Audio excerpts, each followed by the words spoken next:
Every culture, there's good and there's bad. But here's the thing, never let anybody come and say that your culture is inferior, that your people are backward. And that advances, let me use that word. Let me remove the word change to advance. Not how do I change my culture, how do I advance my culture?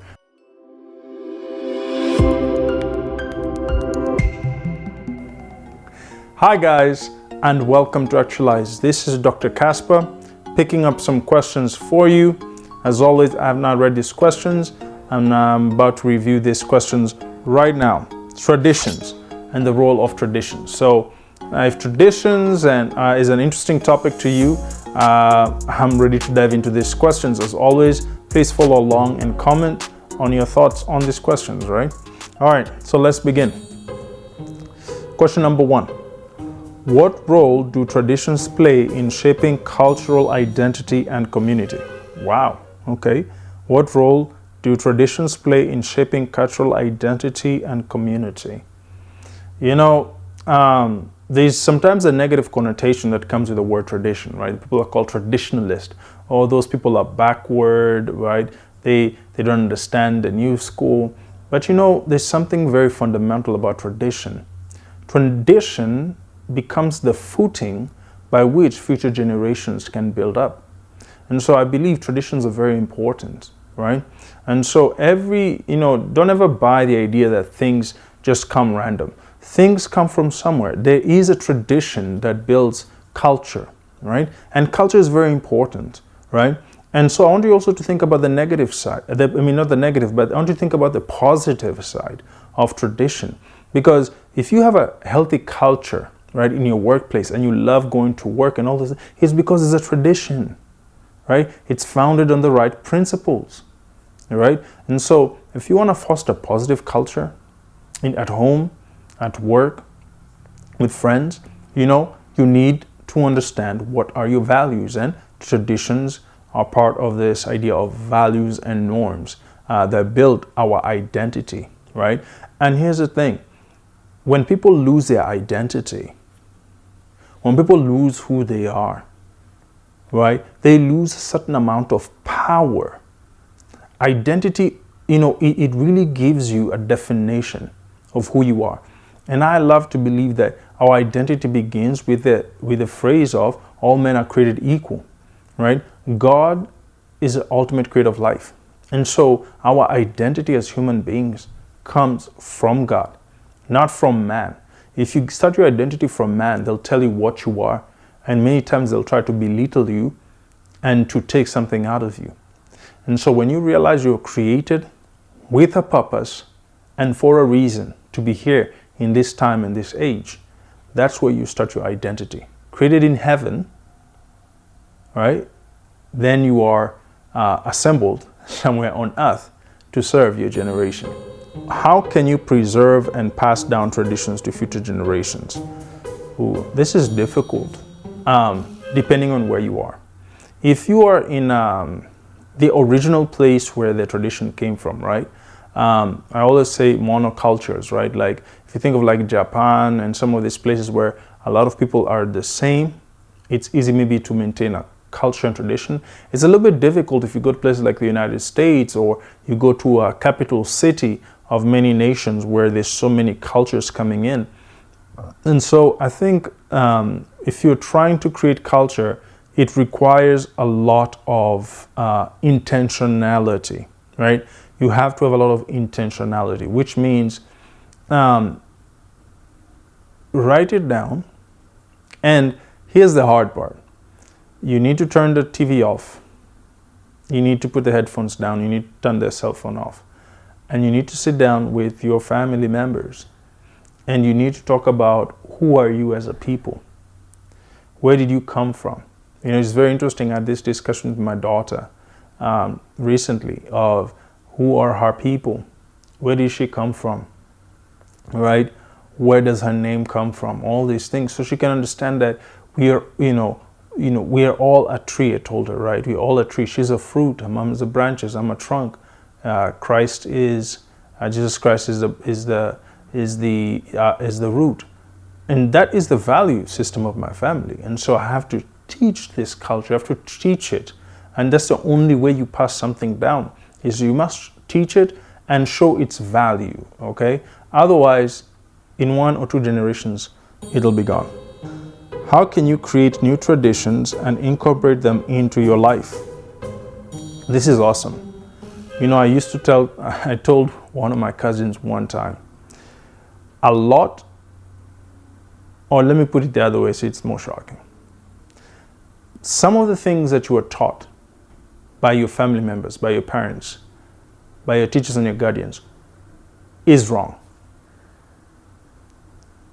And it's not only wrong by being negative, it's maybe also wrong in application in our time.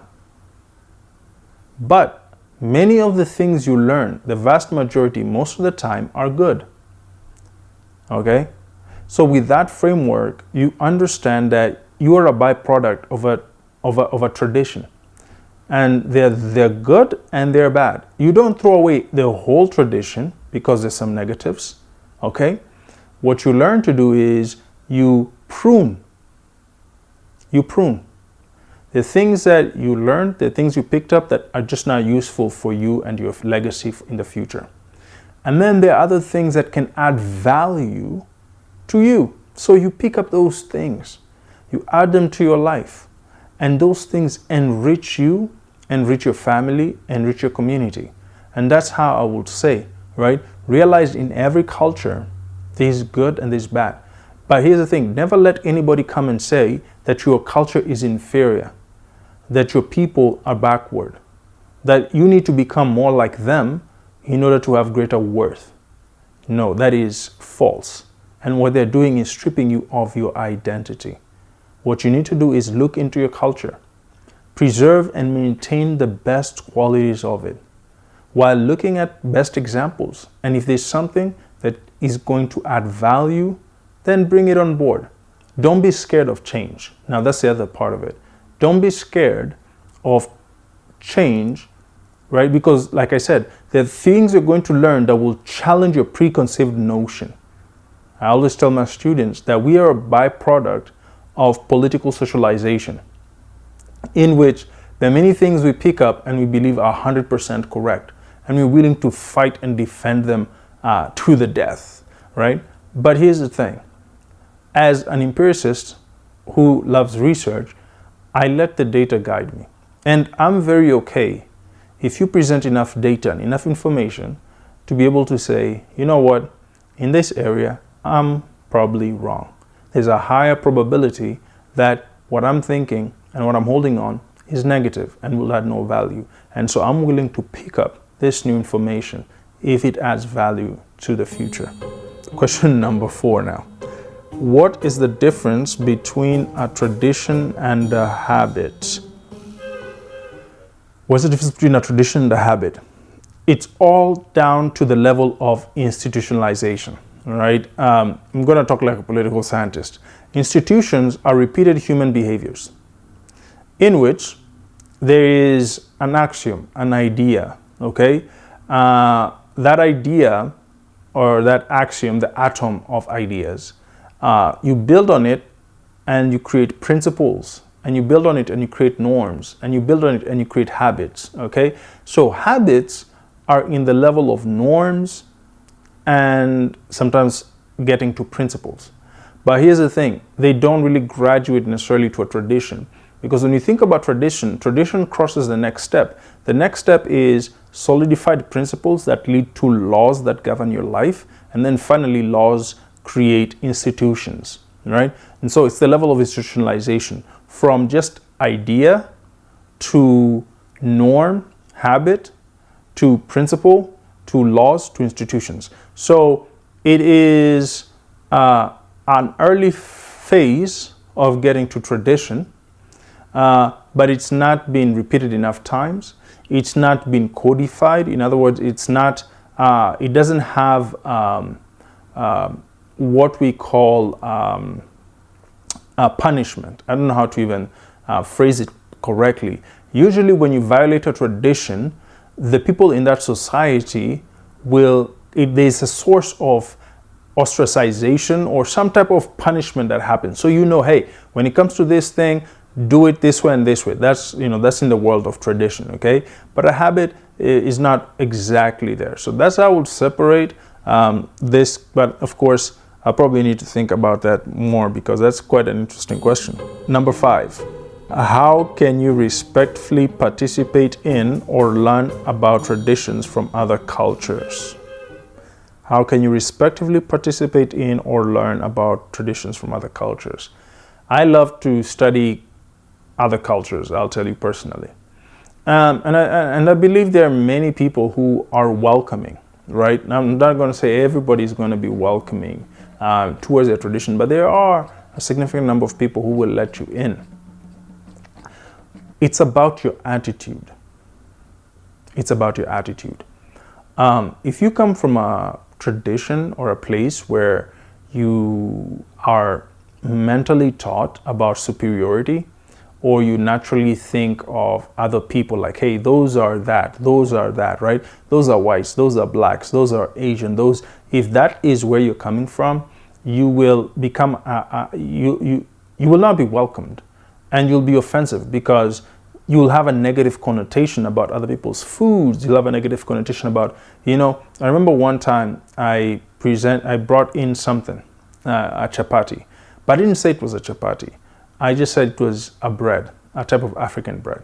And the people were like, they're kind of wary about that, right? And then later on, I said, well, it's just a flat bread.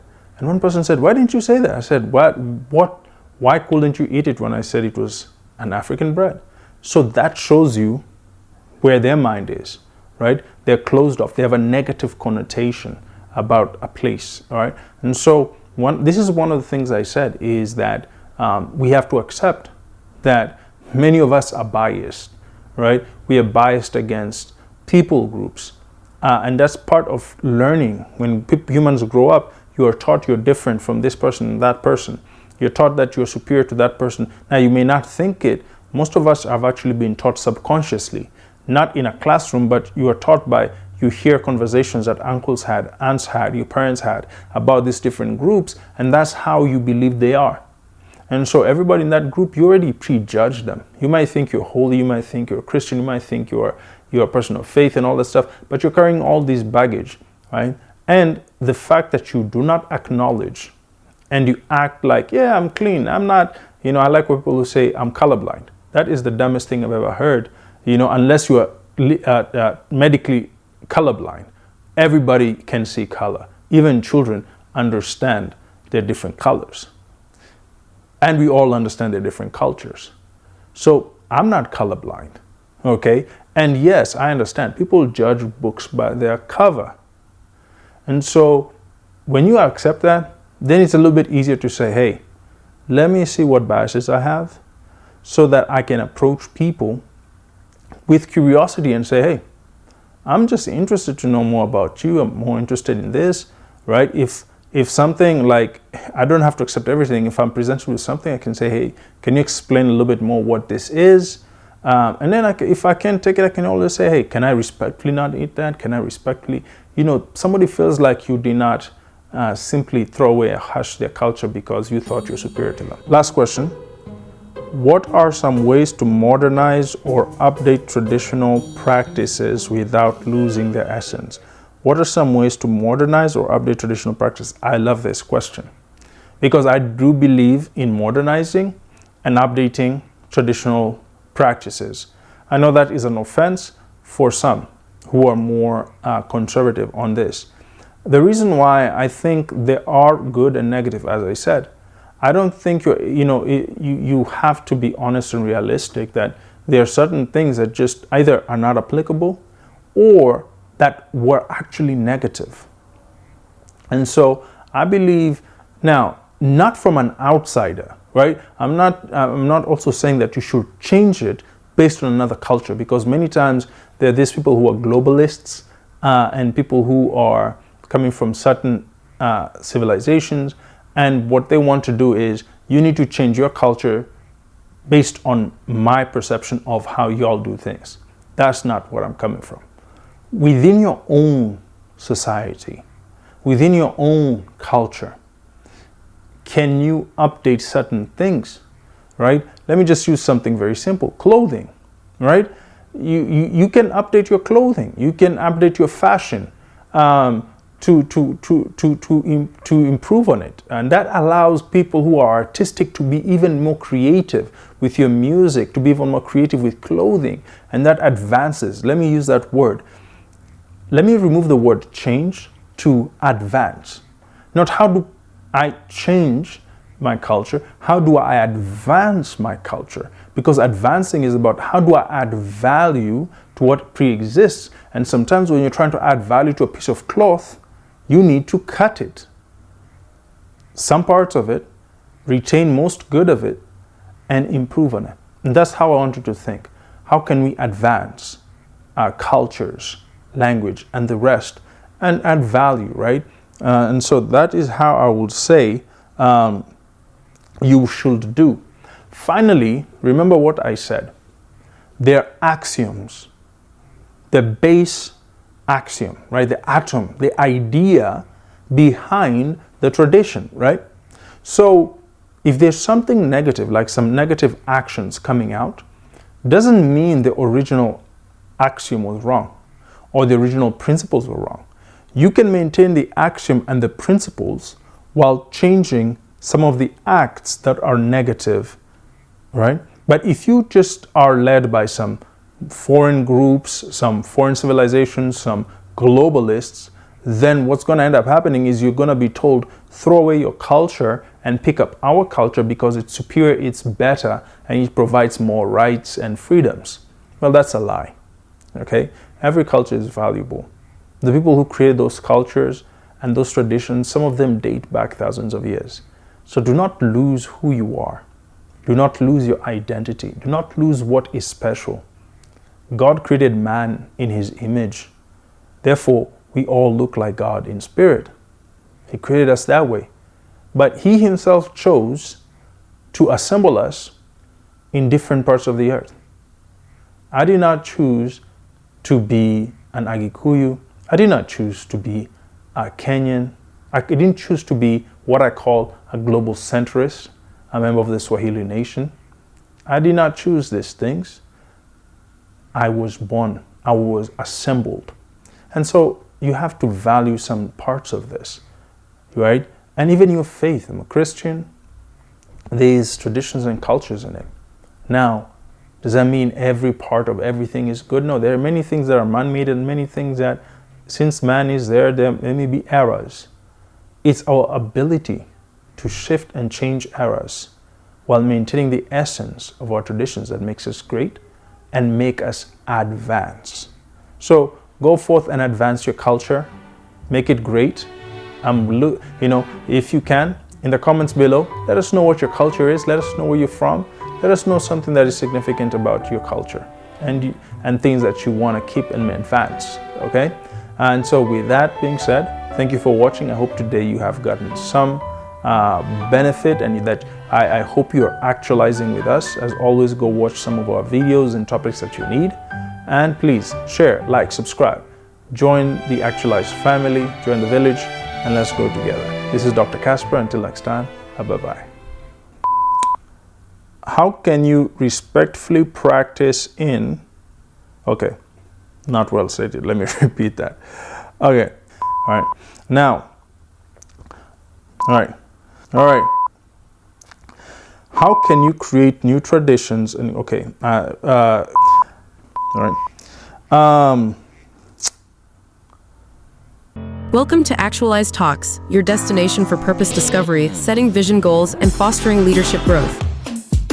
I'm joined in studio by Dr. Casper. Joining me now in the studio, we have Dr. Casper.